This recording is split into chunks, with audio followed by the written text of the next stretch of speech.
are you confident? Feeling good about 김 your 원장님 자신 있으십니까? 적절하긴 있다고 생각합니다. Well, it's too early to tell. 예단하진 않겠습니다. But I wouldn't say that I'm pessimistic. 그러나 나의 직감으로 보면 좋은 결과가 생길 거라고 믿습니다. But from what I feel right now, I do have a feeling that good results will come out.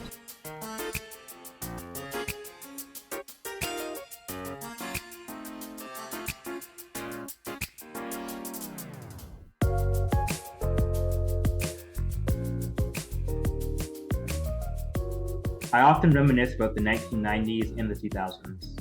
For one thing, I was a lot younger then, but one can't help but think it was a much more simpler time compared to today's interesting times. Now, a lot of the global problems we are facing today have their roots in events that took place back then. But there is one that could have been resolved. I'm talking about one of America's longest wars, the one in Korea. The Sunshine Policy has its origins in that time period, but it's suffered several setbacks since then. And one can argue the war in Korea has entered a new phase under the Washington Declaration, signed between South Korea and the United States. Today on Be Pacific, I want to know why America's forgotten war has become a forever war. For that question and more, I'm joined by Christine Ahn, founder and executive director of Women Cross DMZ, a group of women around the world mobilizing for peace in Korea. Christine, thanks for joining us on Be Pacific. Thanks so much, Cale, for having me. I want to ask you, what led you to, get into a career of researching and advocating for peace in Korea and women's rights? Oh, that's a big question, but I'm Korean American. I was born in South Korea and immigrated to the US when I was 3, actually via my oldest sister. I'm the youngest of 10 kids. And like a lot of Korean families after the war, where the economy was devastated, a lot of Koreans, especially in the South, migrated to other countries to build a future and a life for themselves and their families. And so my eldest sister ended up marrying an American, and we all immigrated to the US in 1976. And so I grew up in this country like most immigrants, just wanted to be American, knew nothing about Korea. But ever since I was a college student, I was very active, involved in lots of movements, whether it's for Indigenous rights. I used to help organize caravans to the Navajo Nation. I worked a lot in communities of color facing environmental justice issues and contamination. And I was very actively involved in the movement for ethnic studies in the 1990s, not to date myself, but all of this led to my then traveling internationally. I spent some time in Jamaica, in Kingston, Jamaica, at a time when the IMF crisis happened, and you could see the impact on the economy in Jamaica, and obviously the ensuing poverty and violence. I spent some time on the U.S.-Mexico border in the aftermath of NAFTA, and you could see the maquiladoras and the situation of the migrants trying to cross the border, and all the violence that they experience. And then it really wasn't until I was a graduate student at Georgetown that I was in a School of Foreign Service class, and Bob Gallucci, who was a senior official in the Clinton administration, came to talk about the 1994 nuclear crisis, where actually the Clinton administration almost went and bombed North Korea's nuclear reactors in Yongbyon. And I had no idea that this had almost took place. I knew very little about Korea. I only saw Korea and North Korea through the lens of mainstream media. And that, for me, began my journey to kind of unlearn the forgotten war, which is, it's crazy. It's called the forgotten war in this country. And I think it's intentionally meant to be forgotten, because that history has been not only buried, which actually is, according to David Vine, the professor at American University and the author of The United States of War, the most violent war in modern history. More than 4 million people were killed in that war. It happened in 3 years. It's the war that napalm was introduced. Winston Churchill at the time couldn't believe that it was splattered all over a civilian population. 80% of North Korean cities were totally destroyed. It was an asymmetrical warfare between really the US and North Korea. And so I felt like that was the beginning. And I fortunately got a Ford Foundation fellowship after graduating from Georgetown, and I went to Berkeley, California. And not only did I have the chance to work with a Australian named Peter Hayes at the Nautilus Institute. He had won a MacArthur Award for his work on building windmills in North Korea. His assessment was that the famine in North Korea was an energy crisis. But it introduced me to a lot of Korean Americans in the Bay Area, many who had been involved in the pro-democracy movement in South Korea, but also had been part of the Korean American movement to support, or the diasporas to support reunification of Korea. So it just gave me a whole new insight into this conflict. And I just, and that also happened after 9/11. It was after the axis of evil. And, we really did feel that Bush would attack North Korea. And so that is when I went on my first trip to North Korea in 2004 to try to understand this country and see it from a different perspective. So that's very long response to your question, but I think, that encapsulates kind of why and how I got into this work. There's a lot of talk about forever wars, and whether it's Afghanistan or Iraq or Syria, there's this trend of U.S. military engagements that are just very prolonged everywhere. And I feel like, lately, with tensions between South Korea and North Korea on the rise, and with this new summit that just happened between President Yoon and President Biden, the forgotten war seems to be one of these forever wars. I believe the armistice between the United States and North Korea was in 1953. Why do you think it's taken so long for both sides to end the war? Oh gosh, Cale, if only I knew.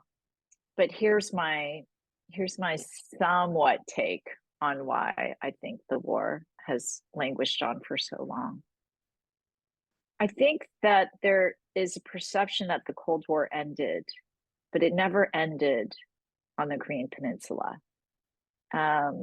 You have a situation where 30,000 US troops still occupy South Korea. You have a situation where you have moments where the points of heightened tensions, but also points of reconciliation. So I would say probably the period of 2000 to 2007, 2008, you had a decade, basically, ever since Kim Dae-jung, who was the first democratically elected president in South Korea, with the result of the Gwangju uprisings, where people, actually ordinary people, they took to the streets. They, after the assassination of Park Chung-hee, who was a dictator that was backed by the U.S., was assassinated by the Korean CIA. There was a power struggle. Was it going to be under control of the CIA, or was it going to be controlled by the general, Chun Doo-hwan? And so when Chun Doo-hwan basically got backed by the US and he instituted martial law, the people of South Korea, especially Gwangju, rose up and said, no, we're not going to be under continued authoritarianism, and we want democracy. And so that's basically what swept in Kim Dae-jung to become the president. And so he signed the June 15th declaration in 2000 with Kim Jong-il, the father of Kim Jong-un. And that began the process of the Sunshine Era, where basically they said, we're going to begin the process of reunification. And we'll do it by three ways. One is economic integration. And so that's when they set up the Kaesong Joint Industrial Complex using South Korean capital with North Korean labor and South Korean electricity. And that was established in Kaesong. But then they set up several other economic zones, Razan and other places, especially around the borders of North Korea. The second one was civil society engagement. And that's when we saw a lot of, say, women's peace building taking place. And then, humanitarian aid groups like the Korean Sharing Movement, which is the largest civil society organization in South Korea that went into North Korea to build schools, hospitals, help with roads and infrastructure, plant trees. And then the family reunions. There were multiple family reunions that took place. And I'm sure you've seen those really moving images of elderly Koreans who haven't seen their siblings since before the division of Korea. Well, then they said, well, let the future decide on what political system. But ultimately, they had set it up so that there would be basically peaceful coexistence. And the issue of reunification was down the road, but that these were steps. Unfortunately, this happened to coincide with 9/11, with the George W. Bush administration, the axis of evil. And so as soon as Kim Dae-jung came to Washington, D.C. to meet with George W. Bush, he got the coldest reception. John Bolton was in power, and the U.S. didn't want anything to do with this sunshine policy. They didn't want anything to do with, because of the U.S. maintaining its hegemonic power in the region. And Korea, given that it is the closest to China, given that the Korean Peninsula is, especially Jeju Island off the coast of South Korea, is a geostrategic position in the Taiwan Strait, that the US doesn't want to leave the Korean Peninsula. And so, over the years, I've seen multiple times where you have seen, whether it's Colin Powell or whether it's Republican members of Congress, that we have to maintain tensions on the Korean Peninsula to justify an ongoing US military occupation. But you did see, actually, in that period of the Sunshine Era, the US kind of realigning its military. So actually, Roh Moo-hyun in 2007 agreed to build this naval base on Jeju Island. And but then the question, I was very much a part of the struggle with the village in Panmunjom to protest the construction of the naval base, which happened to take place in the southern part of Jeju Island, which is actually the aquifer that provides water for, most of the island, the southern portion of the island. That, the question was, is this a US base or is this a Korean base? And I remember calling the Korean embassy in Washington at the time, and I think that was in 2011. So that was Lee Myung-bak, the former CEO of Hyundai, and he and the people in his administration said, "Don't call us, call the State Department, because they're pressuring us to build this space." And I remember I wrote this in an op-ed in the New York Times. And I got totally slammed with the RAND. I cited the RAND Corporation. They wanted to try to come after me. And I had a friend that worked in the State Department at the time. She said that that was during Hillary Clinton, and that my op-ed got to the top of the the stack of clippings, newspaper clippings. So, sorry, Cale, I'm a little bit all over the place. My point is that I think, and you saw it again in the 2018 summits where North and South Korea, Moon Jae-in and Kim Jong-un tried, they met at Panmunjom. Again, Moon Jae-in went to Pyongyang in September of 2018. And in between those, you had the summit in Singapore between Trump and Kim. But you had moments where North and South Korea were really trying to make progress. They signed the Panmunjom Declaration. It is time to transform Korea from a land of war to one of peace.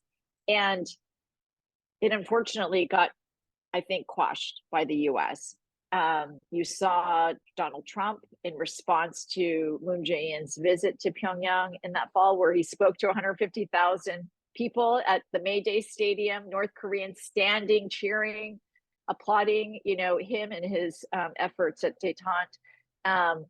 And you saw, Trump saying, whoa, South Korea is moving way too fast. You saw Mike Pompeo saying, no, this is not, no more inter-Korean progress until we have denuclearization. So you have this problem where I think the US, under this ruse of the UN command, which is not the United Nations command, which Boutros Boutros-Ghali, the former Secretary General of the UN, had clarified, this is not a United Nations command, this is a UN unified command, which is really a US-led forces on the Korean Peninsula, yet they still use the UN flag when they, in every ceremony and stuff. So I think part of the problem is there is tremendous distortion about this war. When we often hear about this war, we hear about it as, oh, it's just a war between North and South Korea. Americans have no idea that this is a US war, that the US divided the peninsula, that the US waged an indiscriminate bombing campaign, destroying 80% of North Korean cities. You have no idea that the US still has 30,000 troops across 80 installations and bases in South Korea. So I think you have a problem of misinformation.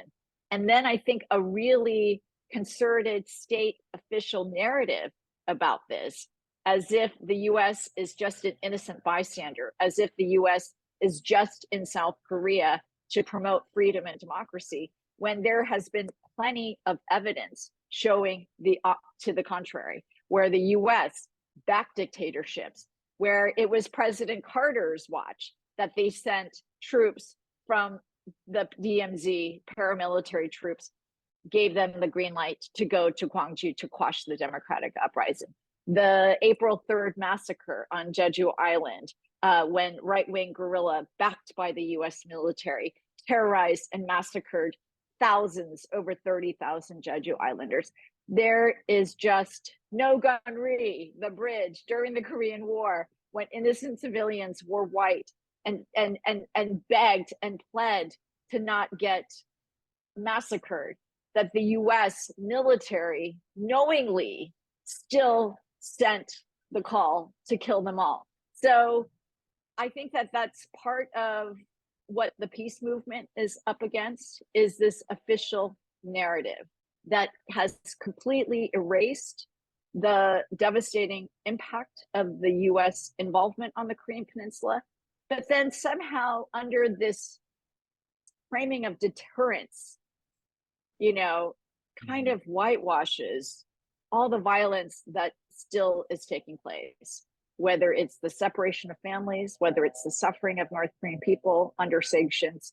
And I think that's what we're trying to do as Women Across DMZ, as the movement, is to actually bring in the human costs of this war and center in the voices of those who are most impacted by this unresolved war. The Washington Declaration just came up between President Biden and President Yoon. The language mentions deterrence a lot, and of course, as part of that declaration, the U.S. is going to send nuclear submarines to South Korea. What do you think the goals are of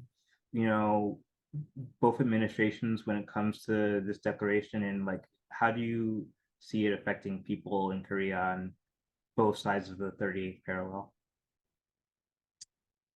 Well, the Washington Declaration is problematic because I think that we're in this constant cycle where we think that further militarizing the Korean Peninsula or conducting more provocative joint military exercises serve as deterrence, but in fact, it just further provokes North Korea. There have been studies that actually prove that they have the counter effect.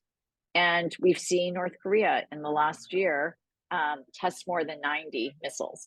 And so the Washington Declaration, commits as part of the Biden administration's trying to quell South Korea and President Yoon's desire to build a domestic nuclear weapons program in reaction to North Korea's growing nuclear arsenal.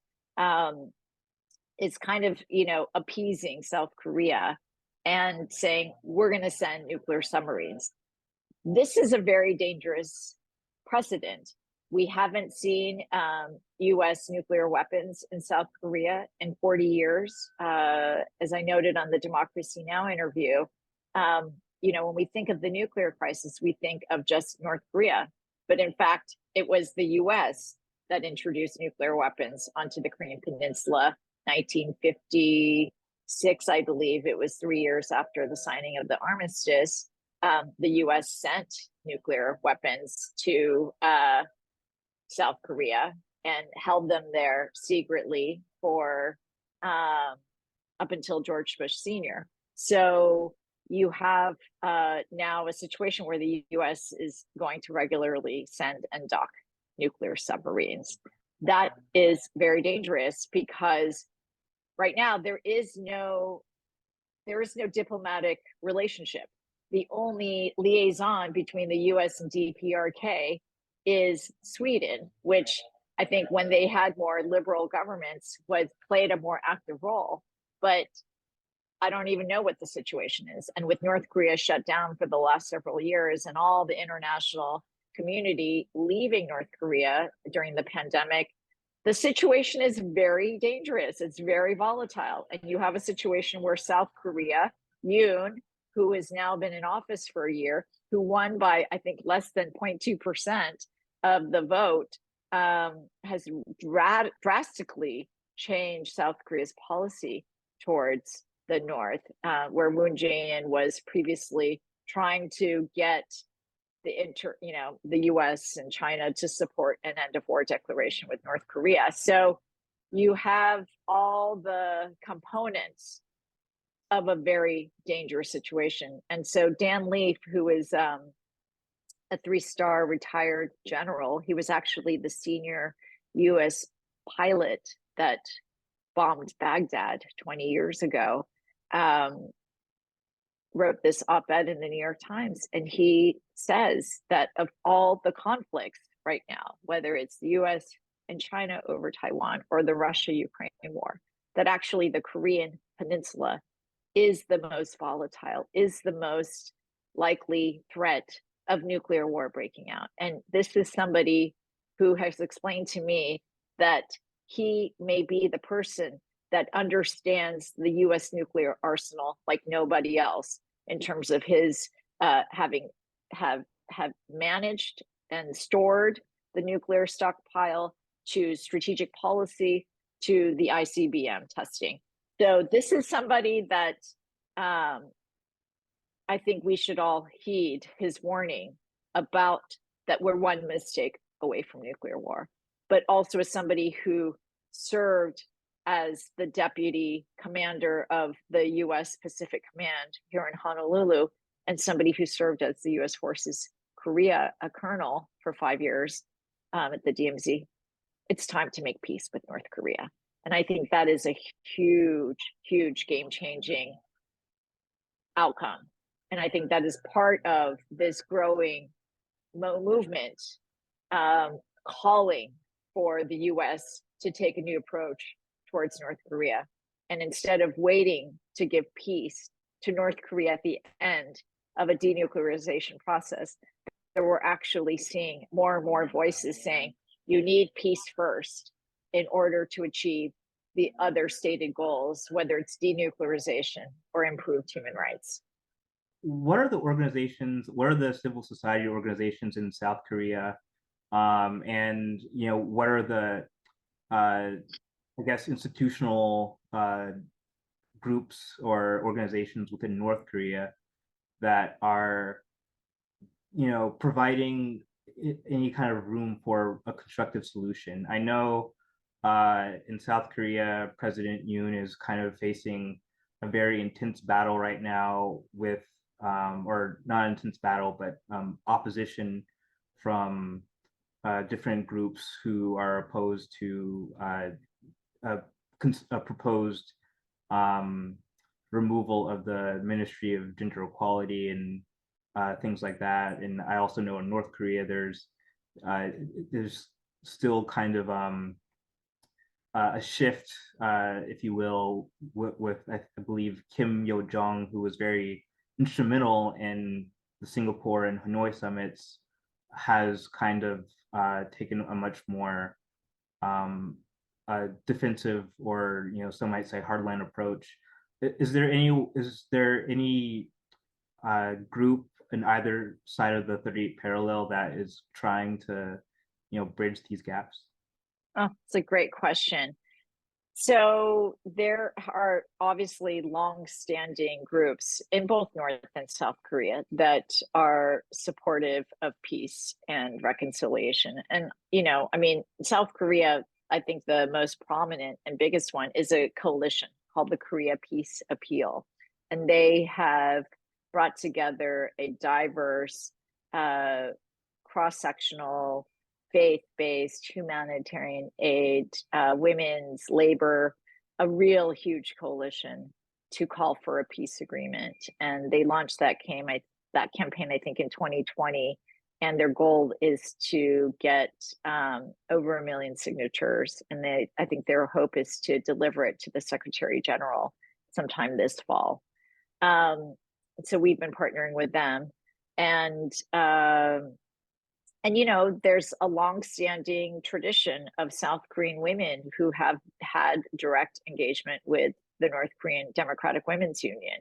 And in fact, the first meeting of North and South Korean women was facilitated by the Japanese women. And so the first historic meeting of women's groups took place in 1991. And so some of those relationships are ongoing. But and then in the North, of course, when we crossed the DMZ in 2015 and we held the Women's Peace Symposium, we worked with 3, civil society groups in the DPRK. One was the Democratic Women's Union. The other one was the Overseas Korean Compatriots. That's the Korean diaspora, the committee that has, when diasporic Koreans come to North Korea, they have had longstanding relationships with them. And then the third was the International Solidarity Committee. So it's the Korea Peace Committee, basically. That's, I'm trying to think of the official title from Korean to English, but those were the 3 committees that worked together to help facilitate our trip to the North Korea and obviously across the DMZ. So there have been longstanding groups on the peninsula working for peace and reunification. I just think right now we're in this new era because Korea has been shut down since the pandemic. I think there are some signs that they will begin to open up, but I think until then, it's really important to help create the political will for peace. And so I think that's where, just a few other points related to this is that you alluded to is President Yoon has an 18% approval rating. I think that is perhaps the lowest ever in Korean history, and definitely maybe he might be the least popular president and leader in the world, in terms of by their own people. And I think the Washington consensus did not help him. His agreement with Prime Minister Kushida from Japan, where he basically agreed to, Japan's a historic responsibility to compensate and apologize both to the comfort women, who 200,000 women and girls from Korea, China, Philippines, and other countries to be sexual slaves to the Imperial Army during World War II, to the forced slave laborers that the Supreme Court in South Korea ruled recently to force companies like Mitsubishi to compensate these slave laborers. And so basically he freed Japan, freed Japan's responsibility and culpability, and said the South Korean public and the corporations will compensate these people. And so you can imagine how Koreans feel about that. And then just further enlisting South Korea in a potential war against China and Russia is not something that the Korean people want. And they may be critical and obviously justifiably terrified by North Korea's growing nuclear arsenal and hawkishness. But I think what we need to do is we need to bring the temperature down and realize that sending nuclear submarines to the Korean Peninsula is not the solution. What is actually a diplomatic approach. What is actually to negotiate a political settlement to the Korean War, as was promised by the generals in the 1953 armistice agreement. And, we are coming upon the 70th anniversary this July 27th. And it's time to bring a closure to this war. And it's not just for the Korean people who still live under the constant threat of war. It's not, it's not just because of the millions of families who still remain separated from their loved ones, but it's also for us in the United States. How many trillions of dollars have we spent on maintaining our military force in the peninsula? And then there was a New York Times article yesterday about the Gijichuns, the violence committed by U.S. troops against South Korean women. And there is a new book coming out. It's actually written by a African American Korean scholar. His name is Yuri Dolan. And I'm just hearing this from secondhand account that his research found that the two largest communities or demographic groups that formed the foundational group of Korean Americans in this country. Do you know who they are, Cale? They are Korean adoptees to children who were born in South Korea and adopted by families in the West. And they are the brides of military GIs. Many of them who probably worked at these Gijichuns, the military prostitution camps around the U.S. military bases. So that for me is so painful. It actually shows how much the U.S. has been interwoven in defining the experience of Korean women. And so it just, it's just so devastating. It's like Korean women in the aftermath of war had to do what they had to do to survive and feed their families, to sell their bodies to U.S. soldiers, that there was an agreement between the South Korean government and the U.S. government to establish these comfort stations so that the U.S. military would continue to stay in South Korea.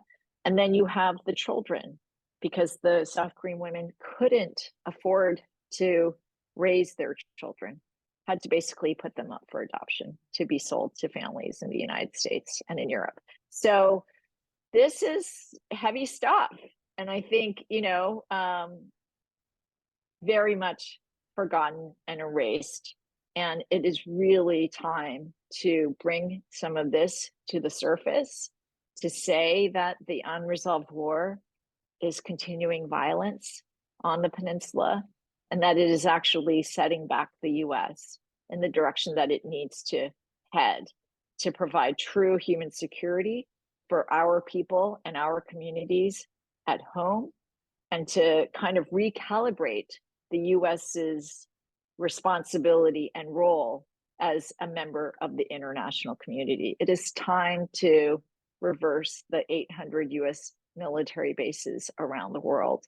Our economy can no longer afford it, and it really is time to invest in things that truly make us secure here in the US. I know you've also, with Korea Peace Now, you've I remember Korea Peace Now published a report on the effects of sanctions on North Korea, especially North Korean women.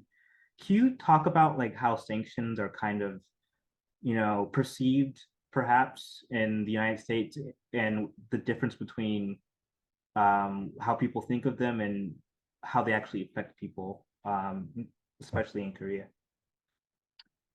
It's a great question. That report, I think, was really groundbreaking in a number of ways. It was a multi-sectoral report in the sense that it was put together by humanitarian aid workers who had long-standing experience working in North Korea. So you had Dr. Ki Park, who's a neurosurgeon from Harvard, who spent time in North Korea conducting surgery alongside North Korean doctors, seeing the impact of sanctions, whether it's when he asked the nurse for a scalpel, she handed him a dull and rusted scalpel because of sanctions banning metal from entering North Korea, or browned gauze that they had to kind of clean and sanitize to be able to reuse. That's how dire the situation is in North Korea. You had people like Ava Erickson, who ran the DPRK Red Cross program for 6 years, traveled extensively and could see the impact of sanctions on the operations of humanitarian aid workers. Joy Yoon, who lived actually in Pyongyang for 10 years with her family, born and raised her children there, and worked with children with disabilities, just to see the devastating impacts of sanctions on their ability to provide care for North Korean children. And then you have people like Kevin Gray, who's a political economist. He studied trade between North Korea and China, and from a political economic perspective, the costs of the sanctions on North Korea's economy, to people like Henri Ferrand, who is a legal scholar, who has looked at the consequences of the unresolved war, to people like Susie Kim, who is a foremost historian and has long studied. In fact, she has a new book on North Korean women and their role in the international community, especially among women's liberation movements in the global South. So it was really big in that sense because it provided a really holistic framework, and I think that it showed that annually, I think the number was somewhere over 3,000 people actually died in North Korea as a result of these sanctions. And if you actually look at some of the sanctions, they ban North Korea from exporting things such as seafood, textiles, and how crazy is that? How do you expect a country to generate any income from its commodities? And so who worked at these textile factories? That's what the study found, was that there were 200,000 jobs that were essentially eliminated as a result of these sanctions. And 98% of the people that worked, of the 200,000 people that worked in these factories, were women. And so it's draconian, it's cruel, but really it does not serve to advance any of the stated US goals, which is to force North Korea's denuclearization. I just don't understand You have somebody like Wendy Sherman, who in her memoir talks about going to meet Kim Jong-il with Madeleine Albright, and clearly states in her memoir that North Korea is not going to give up their nuclear weapons without a security guarantee. And so why would you, it's so illogical. Why would you, knowing that, continue with the same approach and policy, which is military exercises that rehearse regime change, that are provocative, that will only incite North Korea even further militarily, sanctions that harm ordinary people and don't force change from the North Korean regime. And, you know, the whole thing about human rights. And I think what was so great about that report about the gendered impact of sanctions was you saw somebody like Thomas Quintana, who was the former UN Special Rapporteur on North Korean human rights, change his position and recognize that peace is actually a critical element to achieving improved human rights.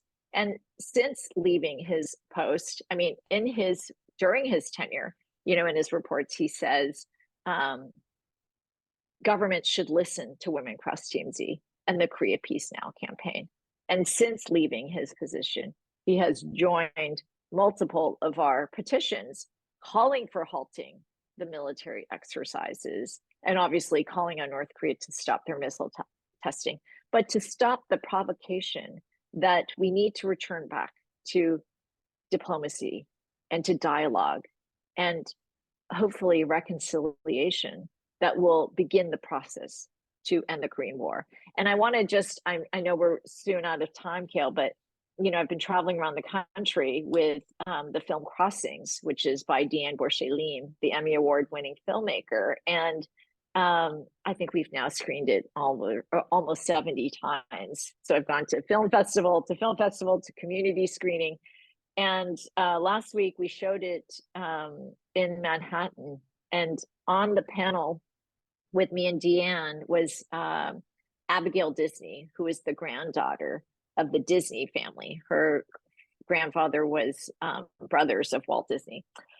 And Ana Oliveira from the New York Women's Foundation asked, Abby, what does it feel like to be a Disney, to go into a place like North Korea? And she said something that was so beautiful. She said, if Disney means mainstream America to people around the world, then I'm so glad I was in North Korea listening to the testimony, listening to the North Korean women testify and share how their experience of US bombing during the Korean War, how much they have suffered and continue to suffer. And if that means that they felt they were being listened to by mainstream America, she is so glad and grateful that she was there. And I think we need more of that. And that is going to be key. But we need to create the vehicles, we need to create the media for that to happen. And unfortunately, the Biden administration has continued the Trump era travel ban, which is preventing Americans from traveling to North Korea unless you get a special validation passport, which they have very strict criteria. It's only for humanitarian reasons, for journalists, and in the national interest, whatever that means. But I think it's really time to radically transform the failed US approach towards Korea and try a new one that we know will certainly succeed. That's inspiring to hear about you know, Abigail Disney's journey. You know, it kind of just evokes for me you know, the sunshine policy, and you know, in Florida, you know, there's it's called the Sunshine State, and of course it's now in all these battles with Disney. I feel like, you know, maybe there's hope for, you know, Korea being like kind of like, you know, the Sunshine State, you know, from the Sunshine Policy. For I kind of want to circle back to the Washington Declaration for like one question. I saw how you tweeted on April 9th that the summit between Presidents Biden and Yoon were also uh, potentially connected to South Korea's involvement in the war in Ukraine. Can you tell me a little bit about like your assessment about that? Well, we know in the leaks that the US has been strong arming South Korea. So, the intelligence leaks that came out last month, that they have been spying on all of our allies, including South Korea. And so the South Korean president, they've been spying. And so in the leaks that were disclosed, they showed that senior officials in the Yoon administration were really struggling with how to respond to the US pressure to send weapons to Ukraine. And so South Korean national policy is to not send weapons to conflict zones. They don't want to embroil South Korea in wars. And so for them to figure out some alternatives, so what they concluded was that they would sell to Poland and they would also to the US. But ultimately, they knew that the end user would be Ukraine. And so that is crazy that the US, and then also there was, I think it was in The Economist or in the Financial Times, something that showed that Micron, which is a microchip conductor based in the US, I guess China is doing a comprehensive review, a national security review, and I think they are assessing Micron's ability to continue to sell to China as part of retaliation between the US-China trade wars.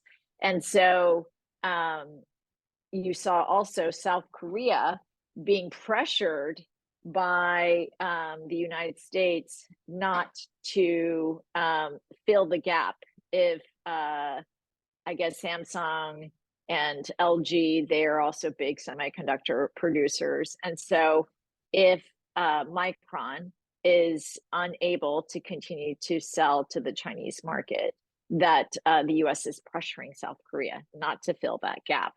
So it is absolutely astounding to me that the US is giving up its free trade principles to force South Korea to not play by the global trade rules of free trade and is trying to enlist South Korea. And we already know that the US has strong armed the placement of the THAAD missile, the Lockheed Martin THAAD missile defense radars in Songju in South Korea. We know that the US docks its Aegis destroyers on Jeju Island to project power against China. So South Korea is really becoming the front line of the US war against China. And so I think it is really critical for the Korean people to recognize this, to see this, and they do, which is why I think Yoon's popularity is so low. I mean, of course they want a strong defense, and of course, but there are many, I mean, we saw during the 2018 summits, like 90 to 95% of the Korean people wanted a peace agreement with North Korea. And so that's the foundation. People on the Korean Peninsula want peace. And it's time for the US to stop getting in the way and trying to enlist the Korean Peninsula in its new Cold War against China. I really love your insight, Christine, and I really appreciate you coming on the show. Can you just tell people, listeners, and viewers where people can maybe find your work on social media, or if you have any important projects coming up that you'd like more people to know about? Thanks so much, Cale. So they can go to womencrossdmz.org or koreapeacenow.org. But then we have a new website, microsite that we have built with a big coalition, and it's called koreapeaceaction.org. And on July 27th and 28th, we're gathering thousands of people to Washington, D.C. I hope you'll come, Cale, to have a national action for Korea peace. And so we'll start the morning with the congressional press briefing with our congressional peace champions. Then we'll have a healing circle hopefully either at the Smithsonian or a Quaker House. Then we'll have a White House rally, and then a march to the Korean War Memorial, where we'll have a candlelight vigil and an interfaith healing circle from leaders from across different faith traditions. And then on the 28th, we'll have a conference at George Washington University. We have Bruce Cummings, who is going to give the keynote speech, General Lee, Sig Hecker, the foremost nuclear scientist on North Korea, and so many people that are impacted and know from being on the ground in North Korea the impact of this unresolved war. So it's a huge gathering. We hope people will help make donations to support people from come. Like, we are raising funds to bring 30 youth under 30 to attend the national gathering. And so this is a real gathering of multi-racial, multi-generational, multi-issue sectoral groups coming together to say, we want Korea peace in our lifetime. 70 years is too late. It's too long. It's time to end the Korean War. Christine, thank you so much for being on the show, and I hope to have you on sometime soon. Thanks so much, Cale, and I'll see you in Washington.